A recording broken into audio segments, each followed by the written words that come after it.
മഹാലക്ഷ്മി സീരിയലിൻ്റെ ഏറ്റവും പുതിയ പ്രൊമോ റിവ്യൂയിലേക്ക് എല്ലാ കൂട്ടുകാർക്കും സ്വാഗതം. അങ്ങനെ നമ്മുടെ വക്കീൽ മാർക്കോയെ കണ്ട് പറയുന്നുണ്ട്, ഇതുപോലെ രക്ഷപ്പെടുത്താൻ സാധിക്കുമെന്ന് തോന്നുന്നില്ല, പെണ്ണ് കേസ് ആയതുകൊണ്ട് തന്നെ ജാമ്യം കിട്ടാൻ ചാൻസ് ഇല്ല, എന്തായാലും കോടതിയിൽ നോക്കാം എന്നൊക്കെ പറഞ്ഞു പോകുന്നു. ശേഷം നമ്മുടെ മഹാലക്ഷ്മിയും കണ്ണനും കൂടെ ഒക്കെ വന്ന് കണ്ട് കാര്യങ്ങളൊക്കെ അറിഞ്ഞ് അവരും മാർക്കോയ്ക്ക് വാക്കൊക്കെ കൊടുക്കുന്നുണ്ട്. തങ്ങളെ കൊണ്ടാവും വിധത്തിൽ മാർക്കോയെ പുറത്തിറക്കാൻ ശ്രമിക്കാം, ഇതൊരു കള്ളക്കേസ് ആയതുകൊണ്ട് തന്നെ കോടതിയിൽ നിലനിൽക്കില്ല എന്നൊക്കെ പറഞ്ഞ് ആത്മവിശ്വാസം മാർക്കോയ്ക്ക് കൊടുക്കാൻ നോക്കുന്നുണ്ടെങ്കിലും മാർക്കോയ്ക്ക് അത്രയ്ക്ക് പ്രതീക്ഷയൊന്നുമില്ല. കാരണം ഇതിൻ്റെ നൂലാമാലകളെല്ലാം മാർക്കോയ്ക്ക് നന്നായിട്ട് അറിയാവുന്നതാണ്.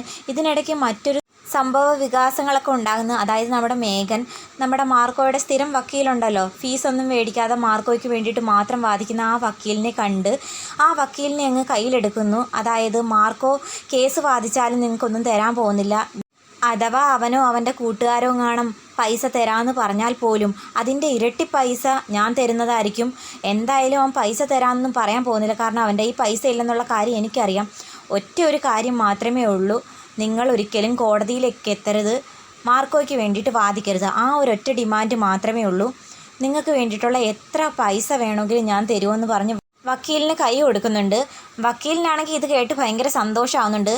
പണത്തിന് മേലെ പരുന്തും പറക്കത്തില്ലെന്നല്ലേ, പണം എറിഞ്ഞപ്പോഴത്തേക്കും വക്കീലും മാർക്കോയുടെ വക്കീൽ പോലും മേഘൻ്റെ കൂട്ടത്തിലേക്ക് മാറി.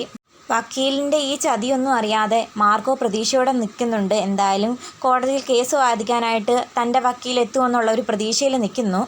SI മാർക്കോയെ കോടതിയിൽ ഹാജരാക്കുന്നു. തനിക്ക് വേണ്ടിയിട്ട് ആരാണ് വാദിക്കാൻ പോകുന്നത്, തൻ്റെ വക്കീൽ എന്ത് എന്നുള്ളൊരു രൂപത്തിലൊക്കെ മാർക്കോ അവിടെയൊക്കെ പരതി നോക്കുന്നു. മാർക്കോയുടെ വക്കീലിനെ കോടതിയിൽ എങ്ങും കാണുന്നില്ല. പക്ഷേ മേഘനും തന്നെ കള്ളക്കേസിൽ കുടുക്കിയ ആ ഒരു പെൺകുട്ടിയും കോടതി മുറിയിൽ ഇരിക്കുന്നത് മാർക്കോ കാണുന്നു. അപ്പം മാർക്കോയ്ക്ക് മനസ്സിലാകുന്നുണ്ട് എത്രമാത്രം കരുത്തരാണ് തൻ്റെ ശത്രുക്കൾ, അവർ പറഞ്ഞാൽ പറഞ്ഞതുപോലെ ചെയ്യാനായിട്ട് വന്നിരിക്കുന്നു എന്നുള്ളൊരു രൂപത്തിൽ മാർക്കോ ചിന്തിക്കുന്നു. മാർക്കോയ്ക്ക് വേണ്ടിയിട്ട് കേസ് വാദിക്കാനായിട്ട് വക്കീലൊന്നുമില്ല. എന്നാൽ താൻ രക്ഷപ്പെടുത്തിയ പെൺകുട്ടി അവിടെ തന്നെ തുറച്ചു നോക്കിയിരിക്കുന്നത് മാർക്കോ ശ്രദ്ധിക്കുന്നു. ഗുണ്ടകളിൽ നിന്നും അവളെ രക്ഷിക്കാൻ പോയിട്ട് അവൾ എനിക്ക് തന്നെ ഒരു പണിയായി വന്നിരിക്കുന്നു എന്നുള്ള രൂപത്തിൽ മാർക്കോ നോക്കുന്നു.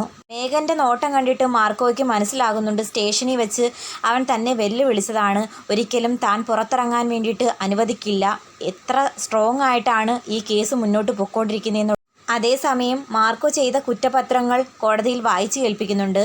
വക്കീൽ എണീറ്റ് പറയുന്നുണ്ട്, ഇയാൾക്കാണെങ്കിൽ അമ്മയോ സഹോദരിയോ ഒന്നുമില്ല, അതുകൊണ്ടാണ് ഇയാൾ സഹോദരിയുടെ പ്രായം മാത്രം വരുന്ന ഒരു പെൺകുട്ടിയോട് അപമര്യാദയായിട്ട് പെരുമാറിയത്. ഇവൻ്റെ പേരിൽ ഈ ഒരു കേസ് മാത്രമല്ല, ഒരുപാട് കേസുകളുണ്ട്, അതുകൊണ്ട് തന്നെ ഇവന് ജാമ്യം കൊടുക്കരുത്, ഇവനെ ജയിലിൽ അടയ്ക്കണമെന്ന് പറയുന്നു. എന്നാൽ ഈ സമയമൊന്നും മാർക്കോ താൻ തെറ്റ് ചെയ്തില്ലെന്നൊന്നും വാദിക്കാനായിട്ട് പോകുന്നില്ല. എന്നാലും ചുറ്റും ഒന്ന് കണ്ണോടിച്ച് നിൽക്കുന്നുണ്ട്. കണ്ണനും മഹാലക്ഷ്മിയും തനിക്ക് വാക്ക് നൽകിയിട്ടുണ്ട്, തന്നെ ഈ കേസിൽ നിന്നും എങ്ങനെയെങ്കിലും പുറത്തിറക്കാൻ നോക്കാമെന്ന്. അവർ വരുമായിരിക്കും, അവർ തന്നെ രക്ഷിക്കുമെന്നുള്ളൊരു പ്രതീക്ഷയിൽ നോക്കി നിൽക്കുന്നു. അതേസമയം ജഡ്ജി ചോദിക്കുന്നുണ്ട്, താൻ തെറ്റ് ചെയ്തോ, യഥാർത്ഥത്തിൽ എന്താണ് സംഭവിച്ചതെന്ന് തുറന്നു പറയാൻ അവസരം കൊടുക്കുമ്പോൾ മാർക്കോ ശരിക്കും അന്ന് സംഭവിച്ച കാര്യങ്ങൾ എന്താണെന്ന് കോടതിയിൽ അറിയിക്കുന്നു.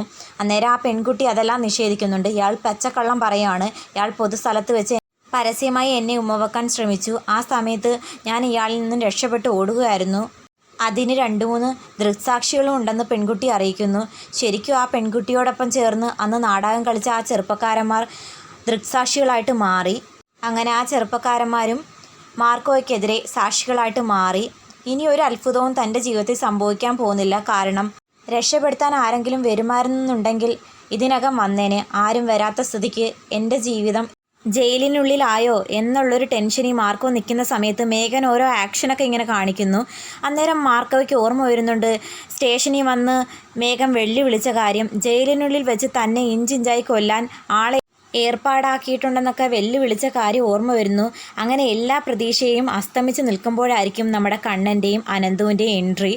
ഇനി കണ്ണനാണോ അനന്തു ആണോ കേസ് വാദിക്കുന്നതെന്നുള്ള കാര്യത്തിൽ മാത്രമേ ഉള്ളൂ സംശയം. എന്തായാലും കണ്ണനായിരിക്കും മാർക്കോയ്ക്ക് വേണ്ടിയിട്ട് വാദിക്കാൻ പോകുന്നതെന്നാണ് തോന്നുന്നത്. അതോ ഇനി അനന്തു ആണോ എന്നുള്ള കാര്യം കാത്തിരുന്ന് കാണാം. അപ്പം വീഡിയോ ഇഷ്ടപ്പെടുവാണെങ്കിൽ തീർച്ചയായിട്ടും ചാനലൊന്ന് സബ്സ്ക്രൈബ് ചെയ്ത് സപ്പോർട്ട് ചെയ്യാൻ മറക്കല്ലേ കൂട്ടുകാരെ.